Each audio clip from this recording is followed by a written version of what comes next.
Everyone, this is my 2006 Dodge Grand Caravan SE with a 3.3 liter engine V6. Now, I've been watching all these videos about how freaking easy it is to put in an input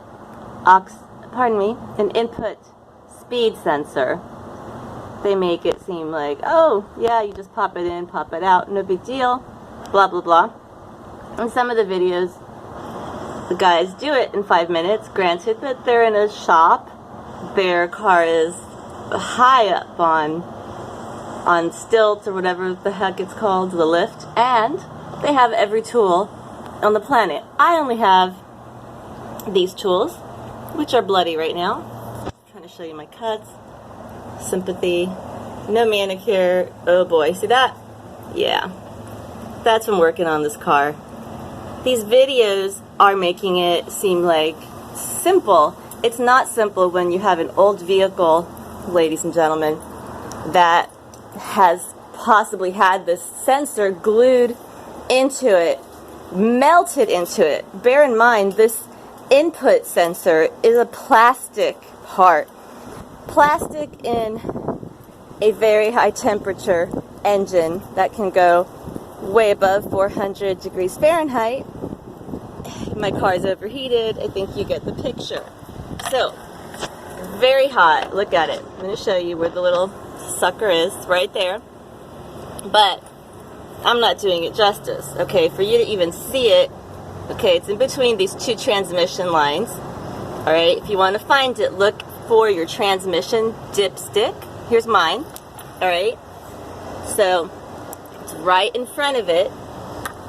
Go down in front of your dipstick for the transmission. You're going to see this input sensor. It's sitting right on your transmission in between two lines. I took out a line here so that I can access this. It took me quite a while to figure out what would be the easiest thing to remove.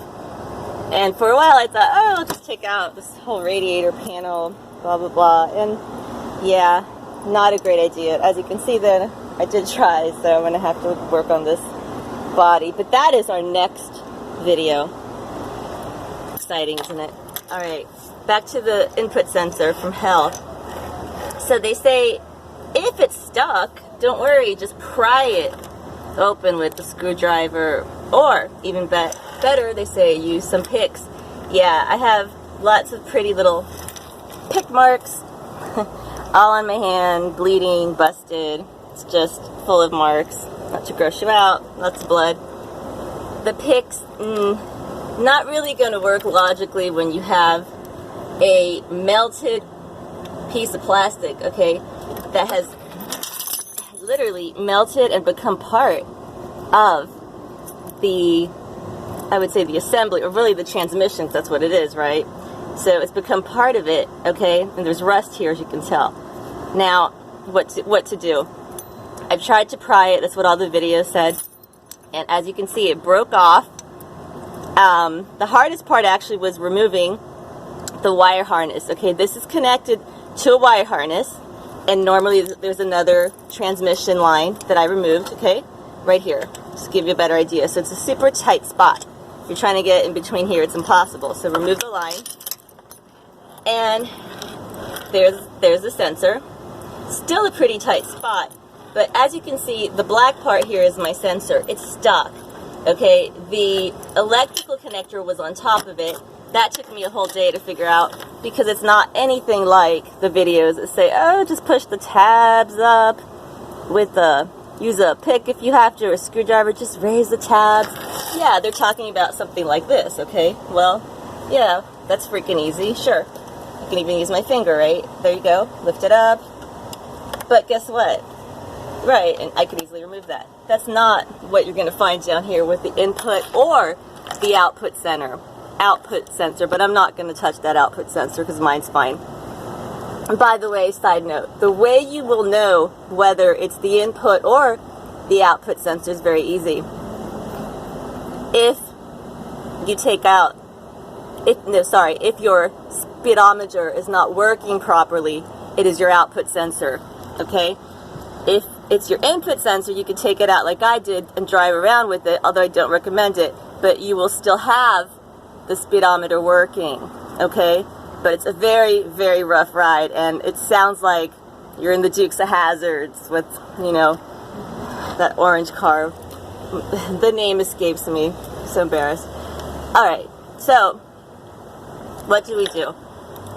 Tried everything. I've tried the picks. I've tried using a very strong set of pliers, solid grip, and then I tried needle nose pliers, everything. That thing is broken off and melted into the transmission on top of it. But I'm really only concerned about getting the middle, I don't know if you can see it, that, alright, that black little piece there, okay? You can see that. So, since the pick didn't work, yes, I pried it, I used a screwdriver, all that. My only choice is, ta-da, yep, a drill. I know seeing a woman with a drill in a car is probably frightening, but, well, prepare to be frightened. This will be quite an interesting scene. I pray I don't accidentally drill into my transmission, but I'll be very careful. Wish me luck.